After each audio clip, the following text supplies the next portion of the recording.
Well, hello everybody. I'm back again, and I want to look at another example that involves God's sovereignty and man's free will. And as I mentioned at the start of this series, the Lord more or less has left things to man's free will to make of it what He will. But when His plan that comes down to the Redeemer is threatened, He will intervene and preserve that. I want to go to Numbers chapter 13, and this is the part where Moses sends the 12 spies into the promised land to scout things out. It's a few months after Sinai. They've moved on toward the promised land, and they're actually ready at this point to enter in if they will just believe. And I'm going to pick up where they return from their scouting expedition. Verse 25 of Numbers 13, and they returned from searching of the land after 40 days. And they went and came to Moses and to Aaron and to the congregation of the children of Israel unto the wilderness of Paran, to Kadesh, and brought back word unto them and unto all the congregation, and showed them the fruit of the land. Most of us are pretty familiar with that part of the story. There was one bunch of grapes that had to be carried on a pole, and it was toted by two men, with the pole going from the shoulder of one man to the shoulder of the other. Just one bunch of grapes. Verse 28, nevertheless the people be strong that dwell in the land, and the cities are walled and very great. And moreover, we saw the children of Anak there. The Amalekites dwell in the land of the south, and the Hittites, and the Jebusites, and the Amorites dwell in the mountains, and the Canaanites dwell by the sea, and by the coast of Jordan. And Caleb stilled the people before Moses and said, let us go up at once and possess it, for we are well able to overcome it. But the men that went up with him said, we be not able to go up against the people, for they are stronger than we. And they brought up an evil report of the land which they had searched unto the children of Israel, saying, the land through which we have gone to search it is a land that eateth up the inhabitants thereof. And all the people that we saw in it are men of a great stature. And there we saw the giants, the sons of Anak, which come of the giants. And we were in our own sight as grasshoppers, and so we were in their sight. And all the congregation lifted up their voice and cried, and the people wept that night. And all the children of Israel murmured against Moses and against Aaron, and the whole congregation said unto them, would God that we had died in the land of Egypt, or would God we had died in this wilderness. And wherefore hath the Lord brought us into this land to fall by the sword, that our wives and our children should be a prey? Were it not better for us to return to Egypt? They said one to another, let us make a captain, and let us return into Egypt. Then Moses and Aaron fell on their faces before all the assembly of the congregation, and the children of Israel, and Joshua the son of Nun, and Caleb the son of Jephunneh, which were of them that searched the land, rent their clothes. And they spake unto all the company of the children of Israel, saying, the land which we passed through to search it is an exceeding good land. If the Lord delight in us, then he will bring us into this land, and will give it us, a land which floweth with milk and honey. Only rebel not ye against the Lord, neither fear ye the people of the land, for they are bread for us. Their defense is departed from them, and the Lord is with us. Fear them not. I think there's something there in that word defense. As we find out during the Babylonian captivity and in the book of Daniel, Satan had become the god of this world at that point with the fall of Adam, and 1/3 of all the angelic host was following him as if they believed he could be the winner. And he has set certain ones over different nations as the officer of prince over a principality. But I think there is something there in that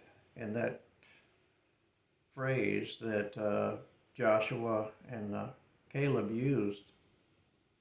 They're bread for us. We can eat them up. Their defense is departed from them.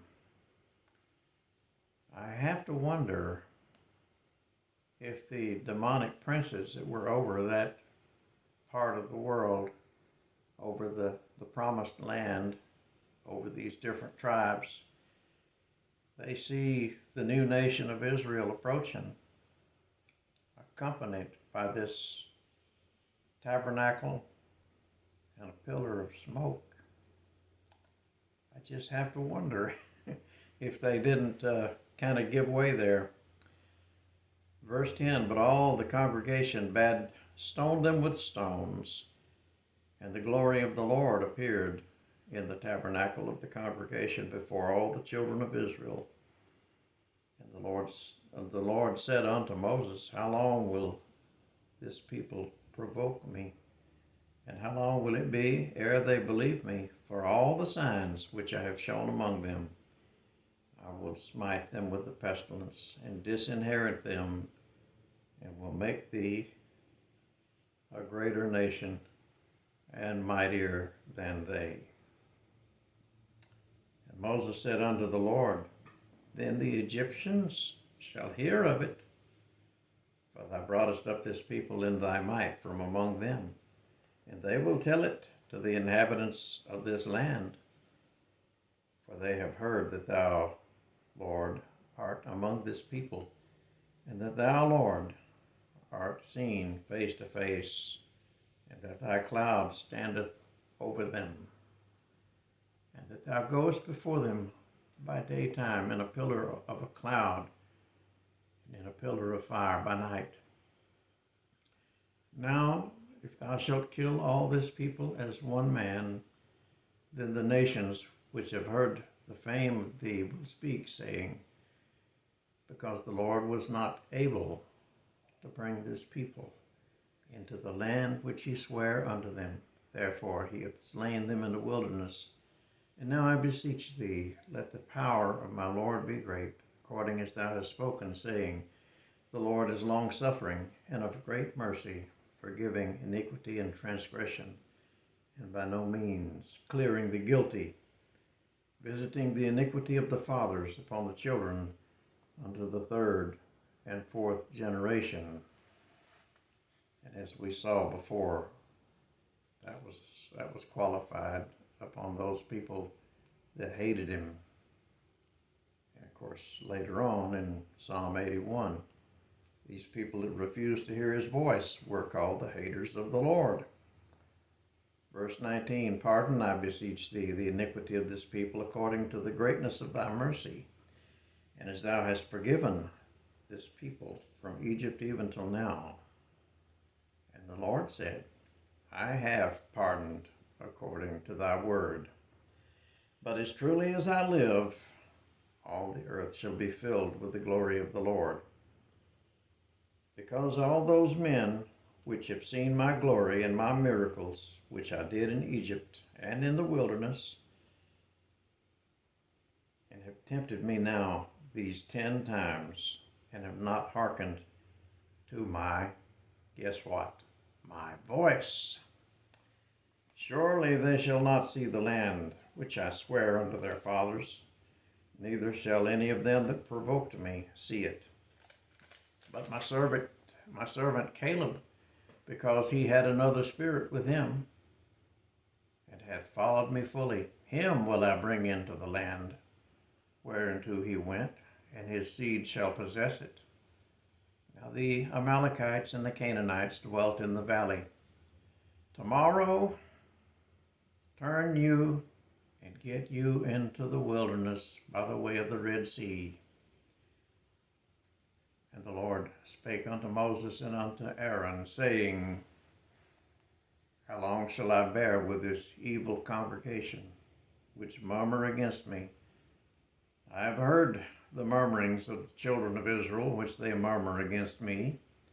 Say unto them, As truly as I live, saith the Lord, as ye have spoken in mine ears, so will I do to you. Just as a reminder, Jehovah is different from all the other perceived gods of this world. He is the one who liveth. Verse 29, Your carcasses shall fall in this wilderness, and all that were numbered of you according to your whole number, from 20 years old and upward, which have murmured against me. Doubtless ye shall not come into the land concerning which I swear to make you dwell therein, save Caleb the son of Jephunneh and Joshua the son of Nun. But your little ones, which ye said should be a prey, them will I bring in, and they shall know the land which ye have despised.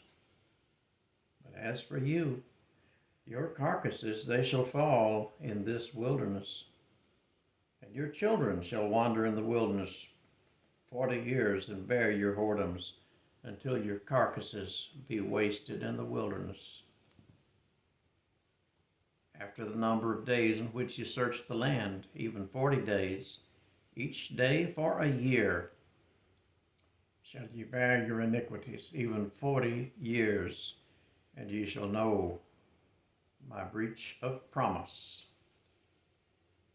I, the Lord, have said, I will surely do it unto all this evil congregation that are gathered together against me in this wilderness. They shall be consumed, and there they shall die. So even though the Lord had brought them here, and by his sovereignty he had promised them an easy route into the country, the promised land would have been given to them without a fight. But because of unbelief, as Hebrews, the book of Hebrews put it, because of unbelief they could not enter in. This is the consequence of their act of free will to not believe. Verse 36, And the men which Moses sent to search the land, who returned and made all the congregation to murmur against him by bringing up a slander upon the land, even those men that did bring up the evil report upon the land died by the plague before the Lord. But Joshua the son of Nun and Caleb the son of Jephunneh, which were of the men that went to search the land, lived still. And Moses told these sayings unto the children of Israel, and the people murmured greatly. I've written about this several times in the past. I call it the offer is off the table. This is what happens when someone makes an offer, puts it on the table, and you reject the offer, and then the offer's off the table. Just like they say in the movies, that offer is good until the next minute passes. So this offer had been withdrawn. They've been sentenced to go wander in the wilderness 40 years. And they rose up early in the morning and gat them into the top of the mountain, saying, Lo, we be here, and will go up unto the place which the Lord hath commanded, for we have sinned. In other words, they decided they were going to take that offer that had been removed off the table. Verse 41, And Moses said, Wherefore now do ye transgress the commandment of the Lord? But it shall not prosper. Go not up, for the Lord is not among you, that ye be not smitten before your enemies. For the Amalekites and the Canaanites are there before you, and ye shall fall by the sword, because ye are turned away from the Lord. Therefore the Lord will not be with you. Now we see what their whole attitude was at this point by the third word of this next verse, 44. But they presumed to go up unto the hilltop. Nevertheless, the ark of the covenant of the Lord and Moses departed not out of the camp. Then the Amalekites came down, and the Canaanites, which dwelt in that hill, and smote them, and discomfited them, even unto Hormah.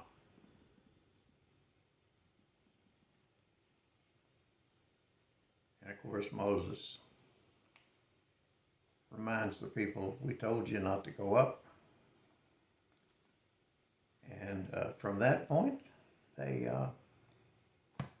went and fulfilled the sentence the Lord had put on them, and they began their wanderings in the desert for the next 40 years. So we see that man does have free will, but indeed there's consequences to the choices you make by your own free will. Life can be what you make of it. I think that'll do it for now, though. May the Lord bless this reading of His Holy Scripture. And for those of you that had the patience to hang with me and listen to the old man read from this book, I do thank you for your time and attention. And I will see you next time.